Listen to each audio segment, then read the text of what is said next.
Berburu Pertalite, warga rela antri panjang di SPBU Masohi.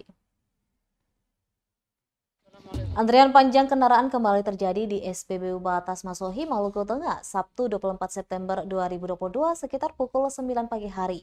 Pantauan tribuambon.com sejak pukul setengah 9 pagi, puluhan kendaraan mulai memadati SPBU Batas Kota Masohi.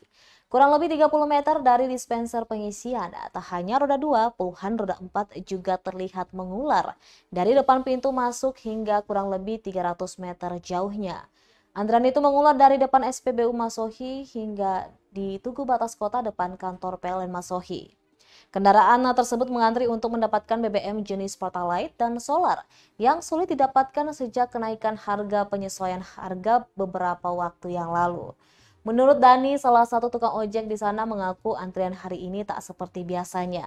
Sebelumnya pihak SPBU yang dikonfirmasi mengatakan penyebab antrian yang terjadi lantaran jatah stok BBM Pertalite dari Pertamina sangat terbatas, yakni hanya 10 kiloliter per hari.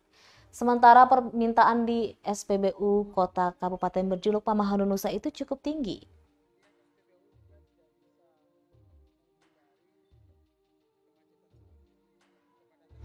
Tidak disalahkan dulu, karena memang sasarannya pihak SPBU menyalur. Stok yang diberikan hanya sebatas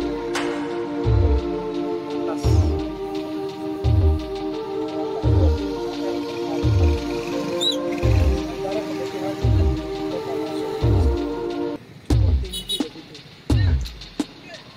sehingga pengisian khusus BBM seperti Pertalite ini habis sekitar jam 1 jam 2 itu sudah habis, sehingga kita yang mengisi jam 1 jam 2 itu sudah ada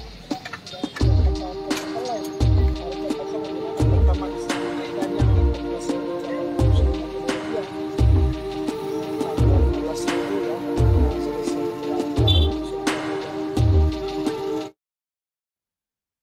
Terima kasih sudah nonton. Jangan lupa like, subscribe, dan share ya.